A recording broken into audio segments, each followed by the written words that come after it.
We provide you the platform to turn your dreams into reality. Give wings to your aspirations with KR Mangalam University. Bharat के राष्ट्रपति ने राज्यसभा के लिए जिन 4 लोगों का नाम मनोनीत किया है उनमें सबसे चर्चित नाम महाराष्ट्र के जाने माने वकील उज्ज्वल निकम का है, जो इस वक्त हमारे साथ हैं। सर, चर्चा इस बात को लेकर भी हो रही है, जिस तरह से आपको ये जानकारी दी गई, सर क्या किस्सा है वो? देखिए, जानकारी ये मिली थी कि आप पर राष्ट्रपति महोदय एक रिस्पॉन्सिबिलिटी दे रहे, और ये जानकारी प्रधानमंत्री साहब ने कल दी थी। और प्रधानमंत्री साहब ने ये भी कहा था कि क्या आप स्वीकारने को तैयार हैं। देखिए, मराठी में हमारी बातचीत हुई। अच्छा, शुरुआती मराठी से हुई। पहला सवाल तो उन्होंने किया, उज्ज्वल जी मैं हिंदी बोलूं या मराठी बोलूं। मैंने कहा कि आप तो दोनों भाषा के मास्टर हैं साहब, आप कौन से भी लैंग्वेज में कहिए। तो उन्होंने मराठी में शुरू कर दिया।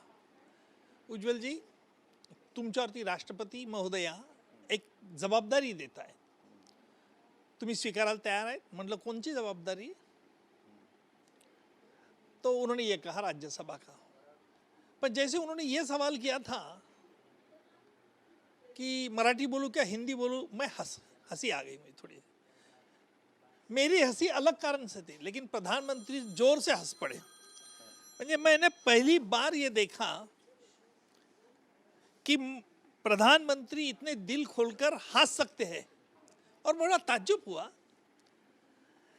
देखिए, आज हमने जो प्रधानमंत्री की हमेशा फंक्शन में छवि देखी, स्पीच करते हुए हंसते कम है, सीरियस बहुत ज़्यादा रहते। लेकिन मैंने देखा कि प्रधानमंत्री ने बड़े निर्मलता से, सरलता से हंसने लगे। और मुझे मराठी में बातचीत की, मैंने हाँ कर दी। तो उन्होंने कहा किसी को कहना नहीं ये बात। मतलब हाँ, नहीं ये कहना नहीं, मैंने तो जरूर उनको वचन दिया था, नहीं कहूँगा नहीं कहूँगा। 2 दफ़े उन्होंने बात जिक्र कर। लेकिन माफ़ करिए प्रधानमंत्री जी, मैं आपका फितूर साक्षीदार गवाहदार हो गया, क्योंकि मैंने घर आने के बाद वैसे ही मेरा चेहरा खुलकर था। तो मिसेस को और बहू को पता चला, फिर मैंने उनको बोल दिया। फिर मैंने लड़की को भी फ़ोन कर दिया कि भाई ऐसी ऐसी बात हुई है। बस तीनों के सिवा कुछ नहीं है, किसी को बताया नहीं हमने। लेकिन आज मीडिया वाले को लागे, सुबह मुझे 8:30 बजे फ़ोन आया, और जैसे फ़ोन आया उन्होंने कहा कि आपकी न्यूज़ आपको अपॉइंट किया गया है। मैंने कहा कि क्या बात कर रहे हैं यार, किसने मुझे बताया नहीं अभी तक, कर रहे हैं ऐसे। तो बोले आपको गैजेट भेजते। तुरंत गैजेट आ गया, फिर धड़ाधड़ फ़ोन आने शुरू हो गए। और मैं बहुत राष्ट्रपति महोदया का शुक्रगुजार हूँ। हमारे देश के प्रधानमंत्री जी मोदी साहब, गृह मंत्री जी अमित भाई साहब, और हमारे राज्य के मुख्यमंत्री देवेंद्र जी, विनोद तावड़े साहब दिल्ली से, उनका भी फ़ोन था। और इन्होंने सभी लोगों ने मुझे फ़ोन पर बधाई दी। आशीष शेलार जी का फ़ोन था, पार्टी के महाराष्ट्र प्रदेश के अध्यक्ष रविंद्र चौहान का फ़ोन था, और सभी, और अपोजिशन लीडर का भी फ़ोन था।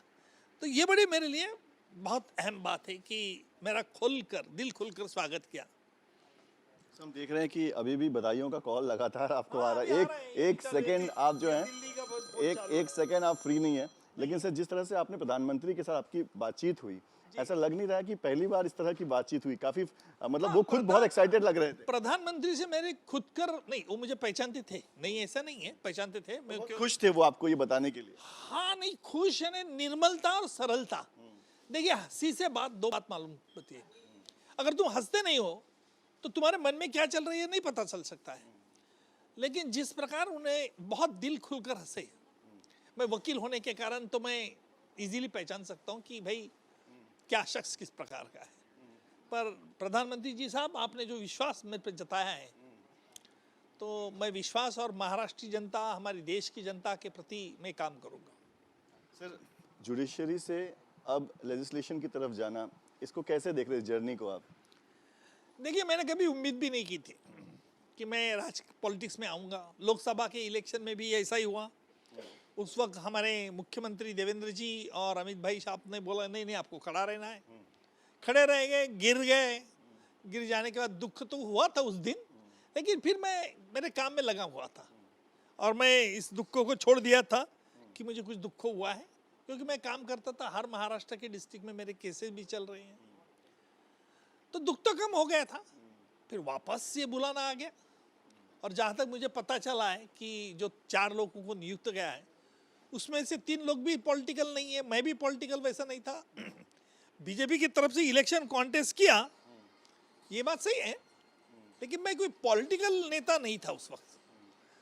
उन्होंने बोला देश के लिए आपको जाना है तो हम तैयार हो गए, उसमें क्या है। आपने लोकसभा की बात की, उस वक्त भी आपने सोचा होगा कि जब लोकसभा जीतेंगे तो ये करेंगे वो करेंगे, जनता की आवाज़ बनेंगे, और बहुत चर्चित नाम थे उस वक्त महाराष्ट्र में आप, हर कोई मतलब उम्मीद ही नहीं थी कि आप लोकसभा नहीं जा पाएंगे। लेकिन अब एक बार फिर से आपको जब राज्यसभा जाने का मौका मिल रहा है, तो वो क्या मुद्दे होंगे जिनकी चर्चा अभी मैंने ये सोचा नहीं है कि राज्यसभा की मेंबर की हैसियत को क्या हमें अधिकार है, कहाँ तक हमारे अधिकार सीमित हैं, और सिर्फ अभी महाराष्ट्र के मुद्दे नहीं है मेरे पास। राष्ट्रपति ने हमें बहुत बड़ी जिम्मेदारी दे दी है कि देश का, उनके प्रतिनिधि यानी पूरा देश का पद, तो मुझे ये सोचना है कि हमारे देश का संविधान कैसे बरकरार रहेगा, हमारा देश का संविधान किस प्रकार का बलवान बन जाएगा।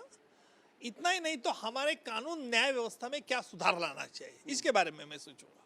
सर, एक बात जो आपने कही कि भाषा और धर्म के नाम पर जो राजनीति होती है या समाज को तोड़ने का काम होता है, उसके खिलाफ भी आवाज उठाएंगे। देखिए, ये मेरे दायरे में आता है कि नहीं दायरे में, ये मुझे सोचना होगा, लेकिन हमारी देश की सॉलिडेरिटी और इंटीग्रिटी बरकरार रखने के लिए मैं ये कानून के जो हथियार है जरूर इस्तेमाल करूंगा। एक आखिरी सवाल, बहुत सारे लोग जब उज्जवल निकम का नाम आता है तो उनको लगता है कि हमें अब न्याय मिलेगा, है ना, बहुत सारे गरीबों को आपने न्याय दिलाने का काम किया है।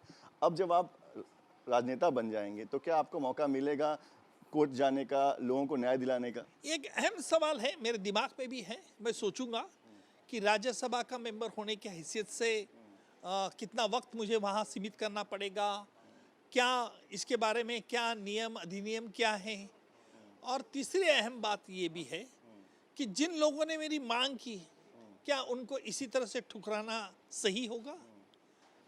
और इसलिए ये कई सवाल मेरे सर में, लेकिन मैं चर्चा करूंगा। हमसे बात करने के लिए तो उज्जवल निकम साहब, जो कि बहुत व्यस्त हैं आज, लगातार उन्हें कॉल्स आ रहे हैं और बता रहे हैं कि किस तरह से वो अपने तमाम मुद्दों को, जिनको उन्होंने पहले से ही सोच रखा है, उन्हें कैसे वो राज्यसभा में उठाते हैं, कितना मौका उन्हें मिलेगा, इस पर वो विचार कर रहे हैं। वीडियो जर्नलिस्ट सिद्धेश वास्के के साथ पंकज मिश्रा, न्यूज़ नेशन, मुंबई। जहाँ भक्ति है हर शब्द में, कथाओं में छुपे हैं दिव्य रहस्य, और ज्योतिष देता है जीवन को दिशा। धर्म से जुड़ी हर बातों को जानने के लिए हमारे चैनल स्तुति को सब्सक्राइब करें। चैनल पर जाने के लिए इस लिंक पर क्लिक करें।